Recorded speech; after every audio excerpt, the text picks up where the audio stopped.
اے محبوب فرما دیجئے جب اللہ کا فضل ہو وَبِرَحْمَتِهِ اور اس کی رحمت تمہیں حاصل ہو فَلْيَفْرَحُوا تو پھر ان کو چاہیے کہ یہ خوشیاں منائیں۔ اللہ کے فضل اور رحمت کے حصول پر انہیں خوشیاں منانی چاہیے۔ تو اللہ کا فضل ملے تو خوشیاں منائیں، اور اگر فضل کبیر مل جائے، اگر رحمت نصیب ہو، وہ بیٹی کی صورت میں ہو یا بیٹے کی صورت میں ہو، تو خوشیوں کا، بشاشتوں کا، مسرتوں کا اظہار کریں۔ اگر رحمت کے ملنے پر خوشی کے اظہار کرنے کا حکم دیا گیا تو اگر رحمت للعالمین مل جائیں تو پھر تو خوشی کا کوئی ٹھکانہ نہیں ہونا چاہیے۔ تو ان کے آنے پر دل باغ باغ ہیں، روحیں سرشار ہیں، قلوب شاداں و فرحاں ہیں، اور دلوں کی دنیا اور دلوں کے آنگن آباد ہیں، مسرتوں سے آباد ہیں۔ کائنات میں اس سے بڑا کوئی انعام نہیں ہو سکتا جو اللہ نے ہمیں نصیب فرمایا، بلکہ دیگر جتنی نعمتیں ہیں اور دیگر جو انعامات ہمیں نصیب ہوئے وہ سارے مرہون منت ہیں اس انعام کے۔ اگر وہ تشریف نہ لاتے تو ہمیں کچھ اور بھی نصیب نہ ہوتا، اور کیا نصیب ہونا تھا، اپنا وجود بھی نہ ہوتا۔ اس کائنات کی تخلیق ان کے صدقے سے ہوئی ہے۔ محمد نہ ہوتے تو اے بندہ پرور، خدا خود ہی ہوتا خدائی نہ ہوتی۔ یہ کائنات مارز وجود میں نہ آتی اگر وہ جلوہ فراز نہ ہوتے۔ اس لیے ساری نعمتوں کا سبب حضور کی ذات ستودہ صفات ہے۔ مولانا ظفر علی خان نے قلم توڑ دیا، سب کچھ تمہارے واسطے پیدا کیا گیا، سب کچھ تمہارے واسطے پیدا کیا گیا، سب غایتوں کی غایت اولا تم ہی تو ہو، سب غایتوں کی غایت اولا تم ہی تو ہو، ہم جس میں بس رہے ہیں وہ دنیا تم ہی تو ہو، ہم جس میں بس رہے ہیں وہ دنیا تم ہی تو ہو۔ تو سب کچھ تو انہی کے نام سے ہے۔ کائنات میں جتنی چراغاں ہیں، جتنی روشنیاں ہیں، یہ ان کے قدموں کے صدقے سے ہیں۔ تو اس لیے ان کی آمد پر مسرت و بشاشت کا اظہار یہ ہماری زندگی کا لازمہ ہے۔ اور آؤ میں تمہیں ایک مجلس میں لیے چلوں، جو مجلس منعقد ہوتی ہے مسجد نبوی میں۔ صحیح مسلم میں یہ روایت موجود ہے، حضرت امیر معاویہ رضی اللہ تعالی عنہ جو صحابی رسول ہیں اور جلیل القدر صاحب عظمت صحابی ہیں، ان سے یہ روایت مروی ہے۔ فرماتے ہیں کہ اللہ کے محبوب علیہ الصلاۃ والسلام حجرہ انور میں موجود تھے اور صحابہ مسجد نبوی کے صحن میں مجلس بپا کیے ہوئے تھے۔ کیسا ماحول تھا مسجد نبوی کا صحن اور دور رسالت مآب صلی اللہ علیہ وآلہ وسلم۔ تو وہاں بیٹھے مجلس بپا کیے ہوئے عجیب خوبصورت ماحول میں ایک خوبصورت مجلس بپا کیے ہوئے تھے کہ آقا کریم علیہ الصلوۃ والسلام حجرہ رحمت سے نکلے اور ان کے پاس آ گئے اور آ کر کے پوچھا، ما اجلسکم، صحابہ تمہیں کس چیز نے بٹھایا ہے، کیوں بیٹھے ہو، تمہارا مقصد جلوس کیا ہے؟ تو انہوں نے جو جواب دیا وہ بھی سنیے۔ انہوں نے کہا، جلسنا نذکر اللہ ونحمدہ علی ما ہدانا لدینہ ومن علینا بک۔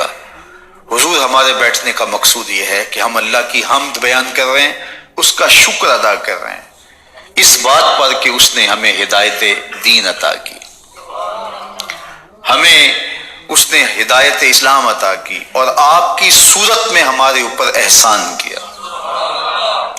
ہمارے بیٹھنے کا مقصد یہ ہے کہ اللہ نے آپ کی صورت میں ہمارے اوپر جو احسان کیا، ہدایت دین دی، اس پر اللہ کا شکر ادا کرنے کے لیے یہاں بیٹھے۔ بات تو سادہ سی تھی، لیکن حضور نے فرمایا کہ کیا تم اس بات پہ قسم دے سکتے ہو کہ اسی لیے بیٹھے ہو؟ آپ سے کوئی پوچھے کہ یہاں کیوں آئے ہو تو آپ کہیں کہ ہم ادائیگی جمعۃ المبارک کے لیے آئے ہیں، تو بات تو ختم ہو جائے گی۔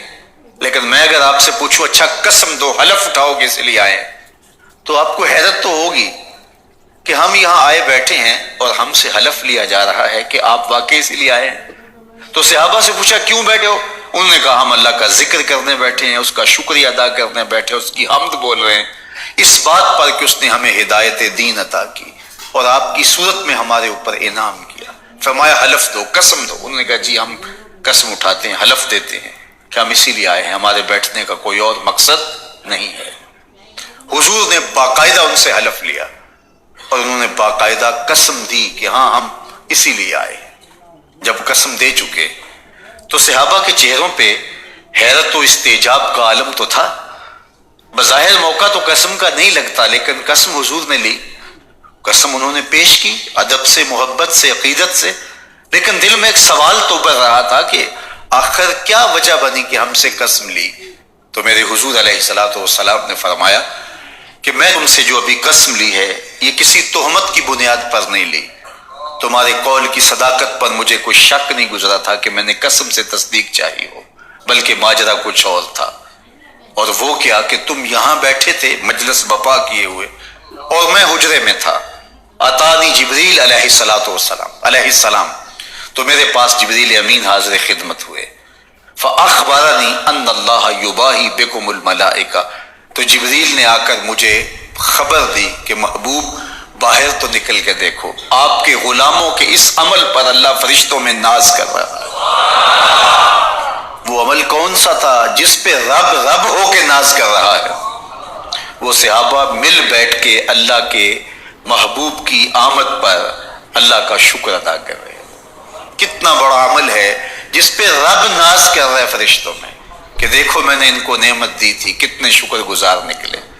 یہ آج بھی بیٹھ کے اس نعمت کا شکرانہ ادا کر رہے ہیں۔ اللہ اکبر، یہ کتنی بڑی نعمت ہے، یہ کتنا بڑا انعام ہے۔ حضرت حسان بن ثابت سے پوچھئے، وہ فرماتے ہیں من علینا ربنا ام بعث فینا محمد، ہمارے رب نے ہمارے اوپر احسان کیا ہے کہ ہمیں محمد عربی عطا کر دیے۔ تو ان کا جلوہ فراز ہونا، ان کا نصیب ہو جانا، یہ سعادت مندی ہے، یہ خوش بختی ہے اور خوش نصیبی ہے۔ مل گئے مصطفیٰ اور کیا چاہیے، فضل رب العلا اور کیا چاہیے۔ تو اللہ کی اس نعمت پر شکر ادا کرنا یہ اہل ایمان کا طریقہ رہا، اہل ایمان کا شیوہ رہا۔ تو آج میں اور آپ بھی حضور کی آمد پر اللہ کا شکر ادا کرتے ہیں، اس پر اظہار مسرت و بشاشت کرتے ہیں۔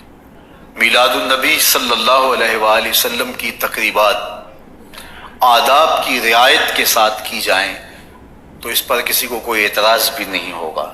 عمومی طور پہ اعتراض اس وقت پیدا ہوتا ہے جب ہم اپنی جانب سے کوئی ایسی چیزیں داخل کر لیتے ہیں جو کہ شریعت کے تقاضوں سے اور شریعت کے مزاج سے ہٹ کر کے ہوتی ہیں۔ اس لیے آپ ان کو آداب کی رعایت کے ساتھ ادا کیجئے۔ آپ ضرور خوشیاں منائیے۔ وہ وقت گزر گیا جب میلاد النبی کے جلوس پر اعتراضات ہوا کرتے تھے کہ جلوس جائز و درست نہیں ہے۔ اب تو تقریباً تمام مکاتب فکر کے لوگ مختلف ایشوز پہ اور مختلف مواقع پہ اور مختلف شخصیات پر جلوس نکالتے ہیں۔ تو میلاد النبی کے حوالے سے جو جھجک مختلف لوگوں میں موجود ہے، امید ہے کچھ سالوں کے بعد وہ بھی ختم ہو جائے گی اور اس نام سے بھی باقاعدہ جلوس نکلنا شروع ہوں گے دیگر مسالک کی جانب سے بھی۔ تو یہ اختلاف 2-4 سال 5 سال کی کہانی ہے، پھر ختم ہو جائے گا۔ چونکہ یہ تو مسرتوں کا اظہار ہے اور پوری دنیا کے اوپر مسرتوں کے اظہار کے لیے واک کی جاتی ہے، مسرتوں کے اظہار کے لیے لوگ باہر نکل کے جشن مناتے ہیں۔ ہوں گے گھر گھر انہی کے تذکرے ہوں گے، چونکہ ان کی آمد صرف مسلمانوں کے لیے نہیں بلکہ تمام انسانیت کے لیے رحمت کا ذریعہ بنے۔ آج جہاں بھی خیر کی کوئی قدر موجود ہے وہ صدقہ آمنہ کے لال کا ہے، تو ان کے آنے سے ہی بزم عالم میں چراغاں ہوا اور ان کی رحمت کا فائدہ، ان کی رحمت کا حظ اور ان کی رحمت کا جو ہے وہ کی برکت ہر ایک کو پہنچی۔ جس سال میرے حضور تشریف لائے تو اس سال سبزہ اتنا زیادہ پیدا ہوا، بارشیں اتنی ہوئیں کہ جانور اتنے فربا اور موٹے ہو گئے کہ لگتا تھا چربی سے پھٹ نہ جائیں، اور اس سال کا نام عربوں نے رکھا سنۃ جو ہے وہ عام الفتق، پھٹنے والا سال، چونکہ یہ سن ہجری کا آغاز دور فاروقی میں ہوا ہے۔ اس سے قبل سالوں کے نام رکھے جاتے تھے، تو جس سال حضور تشریف لائے اس سال کا ایک نام عام الفیل بھی ہے، کیونکہ عام الفیل یہ واقعہ اصحاب فیل کی وجہ سے اس سال کو کہا جاتا ہے۔ 55 دن اس واقعہ فیل کے بعد حضور کی ولادت ہوئی تھی، اور واقعہ فیل کی وجہ سے اس کو عام الفیل بھی کہا جاتا ہے۔ اور دوسرا نام اس سال کا عام الفتق، پھٹنے والا سال، اور تیسرا سال کا نام عربوں نے یہ رکھا سنۃ الفتح والابتہاج، فتحوں اور کامیابیوں اور خوشیوں کا سال۔ جو بھی تجارتی قافلے گئے ہوئے تھے خاصا نفع لے کے آئے، چشموں کا پانی بڑھ گیا، اس سال درختوں پر پھل زیادہ آیا۔ عرب اتنے اکھڑ اور ظالم تھے، بیٹیوں کو زندہ درگور کر دیتے تھے۔ جس سال میرے حضور کی ولادت ہوئی کسی گھر بیٹی پیدا نہیں ہوئی، اللہ نے بیٹے ہی عطا کر دیے۔ ربیع عربی میں ویسے ہی بہار کو کہتے ہیں، ربیع الاول آغاز بہار، پہلی بہار۔ کہا محبوب جب کلیاں چٹک جائیں گی، غنچے مہک جائیں گے، کائنات میں بہار چھا جائے گی، تو جانے بہار بن کے آ جانا۔ اور جب حضور تشریف آئے بہاروں پر بہار آ گئی، ناگہاں ساکن ہواؤں پر روانی آ گئی، اور چمن کے پتے پتے پر جوانی آ گئی۔ آج زانوئے ازل نے صبح پہ انگڑائی لی، اور مسکرا کر ایک کرن نے ہاتھ میں شہنائی لی۔ مخزن اسرار قدرت کے امی پیدا ہوئے، غل ہوا دنیا میں ختم المرسلی پیدا ہوئے۔ محمد مصطفیٰ آئے، بہاروں پر بہار آئی، زمین کو چومنے جنت کی خوشبو بار بار آئی۔ خرام ناز پایا آفتابوں نے، ستاروں نے، چٹخ غنچوں نے پائی، داغ پائے لالا زاروں نے۔ پوری کائنات میں روشنی پھیل گئی، اجالے پھیل گئے، گلی گلی چراغاں ہوا۔ شرق کے جانور غرب کو دوڑ پڑے، غرب کے جانور شرق کو دوڑ پڑے، اور جب آپس میں ملتے تو کہتے مبارک ہو حضور آ گئے، مبارک ہو حضور آ گئے۔ ایک آواز اٹھ رہی تھی، بخن بخن قبض محمد صلی اللہ علیہ وسلم، مبارک ہو مبارک ہو، پوری کائنات میں محمد عربی کا قبضہ ہو گیا۔ خوشیاں پھیل گئی، نہر ساوا خشک ہو گئی، آتش کدہ ایران بجھ گیا، نوشیروان کے محل کے 14 کنگرے گر گئے، نور ہی نور پھیل گیا۔ سیدہ آمنہ سلام اللہ علیہا کہتی ہیں کہ آسمان کے ستارے جھک کے میرے ویڑے کے اتنے قریب آ گئے کہ مجھے لگتا تھا میرے آنگن میں گر پڑیں گے۔ اور پھر جب حضور کی ولادت ہوئی، خرج منی نور ادا لہو قصور الشام، میرے بدن سے ایک نور نکلا، اتنی روشنی ہوئی کہ میں بیٹھی مکے میں تھی، شام اور بصرے کے محلات نظر آنے لگے۔ اجالے ہی اجالے، روشنی ہی روشنی، نور ہی نور، چراغاں ہی چراغاں، خوشبو ہی خوشبو، اجالے ہی اجالے۔ اللہ اکبر۔ حضور کو غسل دینے کے لیے جب دائی آگے بڑھی تو غسل ہوا تھا، سرما لگانے لگی تو سرما لگا ہوا تھا، ختنے کرنے لگے تو حضور مختون تھے۔ ولد رسول اللہ صلی اللہ علیہ وسلم مکحولا، حضور پیدا ہوئے تو سرما لگا ہوا تھا۔ مختونا، حضور کا ختنہ ہوا تھا۔ مقطوع سرہ، حضور علیہ الصلوۃ والسلام کی ناف بریدہ، حضور ناف بریدہ پیدا ہوئے، ناف کٹا ہوا تھا، سرما لگا ہوا تھا، اور خوشبو لگانے لگے تو بدن پہلے ہی خوشبو سے مہک رہا۔ کون اتنی پاکیزگی میں آتا؟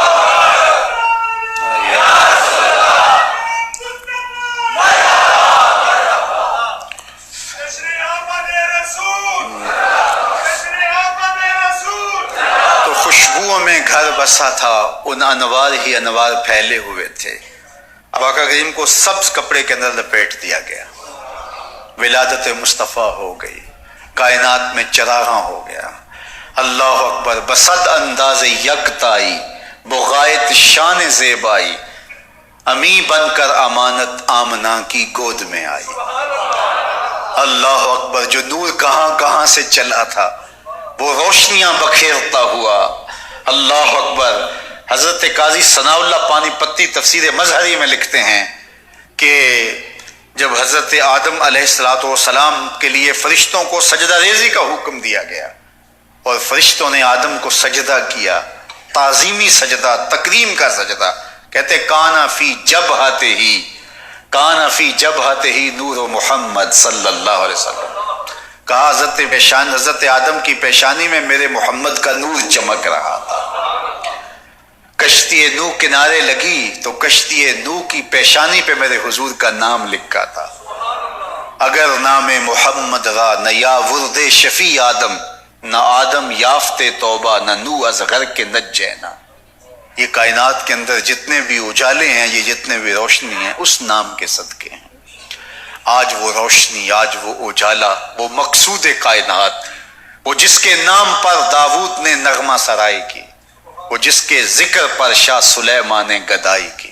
دل یحییٰ میں رہ گئے ارماں جس کی زیارت کے، لب عیسیٰ پہ آئے واز جس کی شان رحمت کے، جو بن کر روشنی پر دیدہ یعقوب میں آیا، جسے یوسف نے اپنے حسن کی نئے رنگ میں پایا.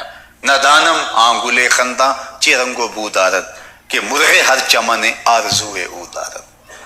ہر ایک یہی آرزو رکھ رہا ہے، ہر ایک کی تمنا یہی ہے کہ بس وہ آنے والے. نبی انتظار میں کھڑے ہیں. یار ہمیں تو کوئی انتظار نہیں کرنا پڑا، سوئے تھے مقدر جاگ اٹھا. ذرا ماضی کے لوگوں کی کہانیاں دیکھو، منتظر بیٹھے ہیں، منتظر بیٹھے ہیں. حضرت خلیل اللہ کے گھر کی تعمیر کرنے کے بعد ہاتھ پھیلا لیتے، ربنا وابعث فیہم رسولا. اللہ تیرے گھر کی تعمیر کی، دعا مانگتا اب اس رسول کو بھیج بھی دے. انتظار کر کر کے آنکھیں بوڑھی ہو گئی ہیں، کب وہ آئے گا. حضرت عیسیٰ نے کہا مبشرم برسولی یاتی من بعد اسمہ احمد. لوگوں میں نام بھی بتا دیتا ہوں، میرے بعد اب وہی آئے گا، سن لو، اس کا نام احمد ہوگا. اس کا نام کیا ہوگا؟ احمد صلی اللہ علیہ وسلم. صلی اللہ، اس کا نام احمد ہوگا. یہ اپنے حواریوں کو بتا رہے ہیں. 12 حواری بیٹھے ہیں جن کے خاص لوگ ہیں. ایک حواری نے کہا حضرت جس کے آپ بھی قصیدے پڑھ رہے ہیں، کیا وہ آپ سے بھی افضل ہوگا؟ حیرت تو ہوئی نا کہ میرا نبی جس کے قصیدے پڑھے تو وہ تو پھر کوئی افضل ہی ہوگا. ہر مرید سوچتا ہے میرے پیر سے افضل کوئی نہیں، ہر شاگرد سوچتا ہے میرے استاد سے افضل کوئی نہیں، ہر بیٹا کہتا ہے میرے باپ جیسا کوئی نہیں، ہر جو ہے وہ کارکن کہتا ہے میرے لیڈر جیسا کوئی نہیں، اور ہر امتی کہتا ہے میرا نبی تو پھر میرا نبی ہے. وہ تو بدبخت ہے جو نبی بھی مانتا ہے اور عیب بھی نکالتا ہے. محبوباں تے نکتہ چینی جڑا کرن تو باز نہیں آوندا، اصل منافق جانی اس نو او جھوٹے پیار جتاوندا. سانو دسیا عشق دے مفتی جڑا مڑ مڑ پیا فرماوندا، آزم جتھے دل لگ جاوے اوتھے عیب نظر نہیں آوندا. عیب ہو بھی تو نظر، عیب ہو بھی تو نظر، اور جہاں ہو ہی نہ. خلقت مبرئا من کل عیب، یہ حدیث تقریری ہے. حسان بن ثابت حضور کے سامنے پڑھتے ہیں آپ کو ہر عیب سے پاک بنایا گیا. کأنک قد خلقت کما تشاء، لگتا ہے آپ کے رب نے آپ سے پوچھ کے آپ کو بنایا ہے. اللہ اکبر، کیسا جمال ہے، کیسا حسن ہے. تو ہر مقتدی کا خیال ہے کہ میرا امام اعلیٰ، ہر شاگرد کہتا ہے میرا استاد اعلیٰ، ہر امتی سوچتا ہے میرا نبی تو پھر میرا نبی. تو حضرت عیسیٰ کے حواری نے کہا حضرت جس کے قصیدے آپ بھی پڑھ رہے ہیں، کیا وہ آپ سے بھی افضل ہوگا؟ تو سنو حضرت عیسیٰ نے کیا جواب دیا. آپ کو ٹھنڈ پڑ جائے گی. کوئی 26 سال سے آ رہا ہے، کوئی 20 سال سے آ رہا ہے، کوئی 10 سال سے آ رہا ہے، کوئی 5 سال سے آ رہا ہے. سخت راستے کاٹ کر بھی آپ آئے ہیں، اور جو ہے وہ 3-3 فٹ پانی گزر کے بھی آپ یہاں جمعہ پڑھنے آئے. آپ کو سارے وقت یاد ہوں گے، لیکن یہ ایک جملہ آپ کی ساری تھکن اتار دے گا. آپ کی ساری تھکن اتر جائے گی اس ایک جملے سے، ساری تکلیفیں ختم ہو جائے گی. آپ نے کڑکتی دھوپ میں بھی جمعہ پڑھا ہے، آپ نے تمبوؤں کے نیچے چھن چھن کے آتی جو ہے وہ گرم ہواؤں اور جو ہے وہ دھوپ میں بھی جمعے پڑھے ہیں. آپ نے سخت سردی کے ماحول میں بھی یہاں آ کے جو ہے وہ اجتماعات میں شریک ہوئے ہیں، لیکن یہ جملہ آپ کی ساری تکن اتار دے گا۔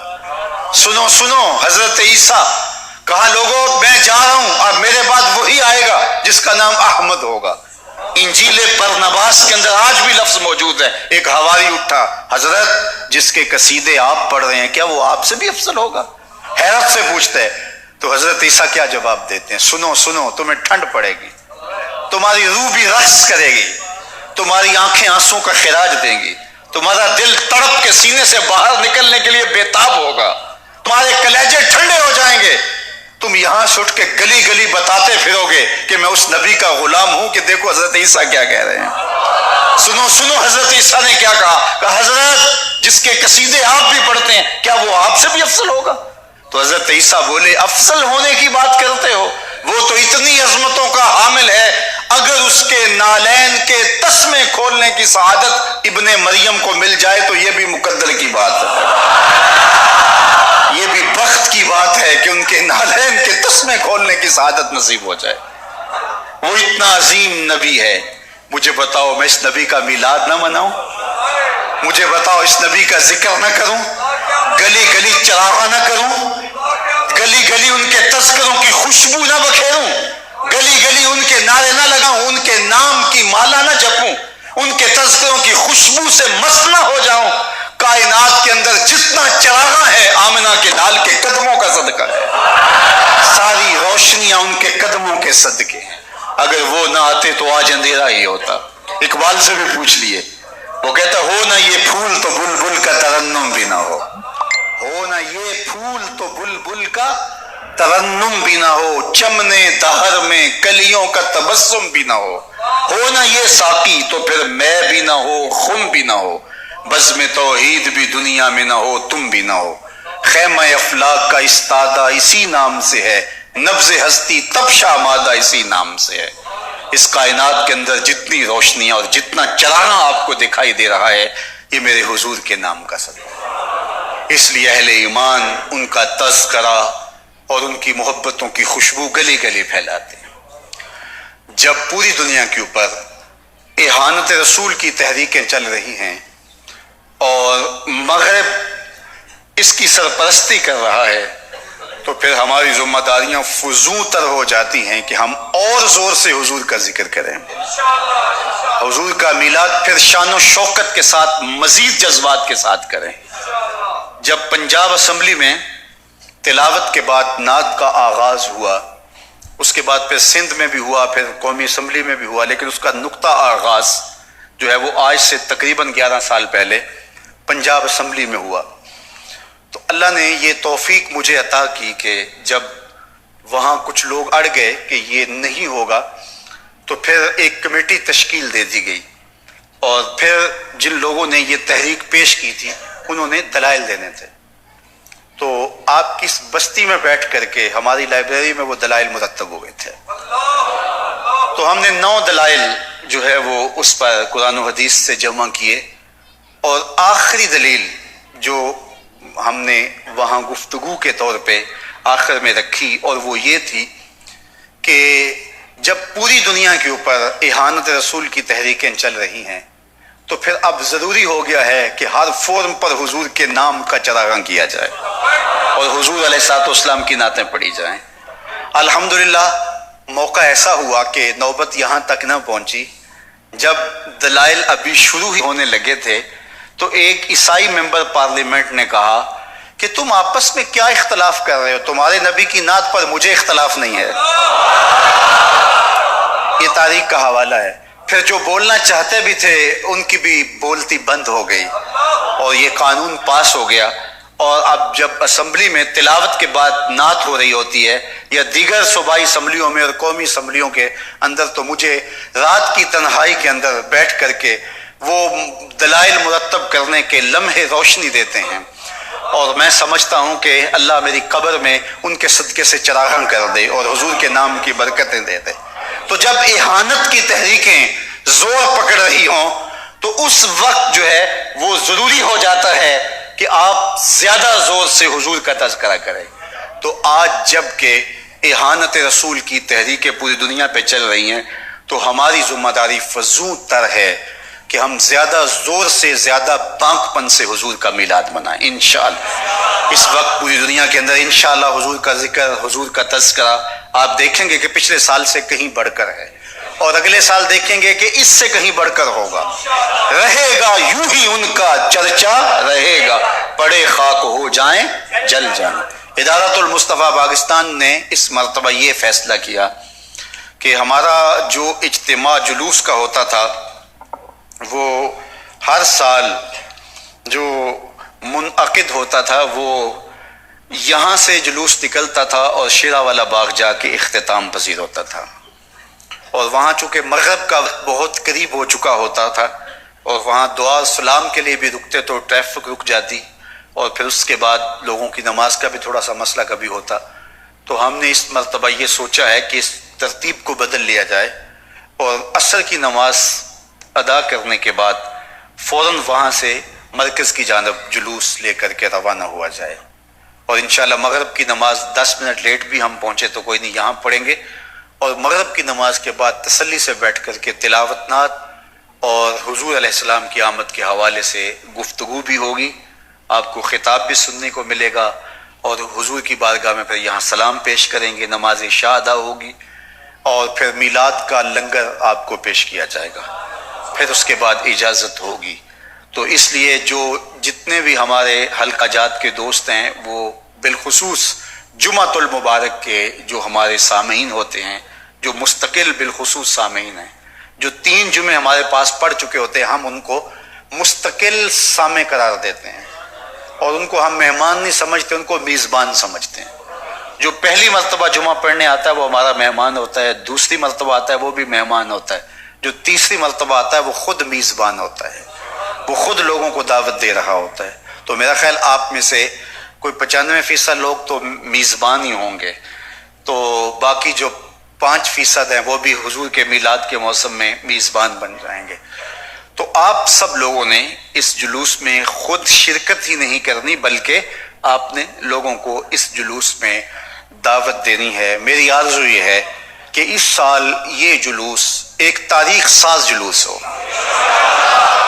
جہاں نظر جائے سر ہی سر دکھائی دے، ایک عجیب ماحول ہو، رحمتوں کی برکھا برس رہی ہو، 12 ربیع الاول کی سہانی شام ہو، عصر کا وقت ہو، اور درود و سلام پڑھتے ہوئے عاشقان مصطفیٰ مرکز مصطفیٰ کی طرف بڑھ رہے ہوں، اور یہ عجیب رنگ اور آہنگ اور جمال کی کیفیت ہو۔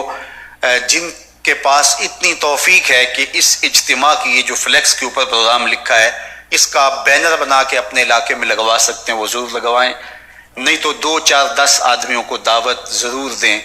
انشاءاللہ ہم نماز عصر وہاں اول وقت میں پڑھیں گے، وہاں سٹیج نماز ظہر کے بعد ہی لگ چکا ہوگا اور وہاں قافلے آنا شروع ہو جائیں گے، اور نماز عصر کا جو ہی وقت ہوگا وہاں نماز ادا کر کے پھر وہاں سے ہم چل پڑیں گے، اور مغرب کی نماز انشاءاللہ ہم یہاں ادا کریں گے۔ شوق کے ساتھ، محبت کے ساتھ اور پیار و عقیدت کے ساتھ ہم آگے بڑھیں گے۔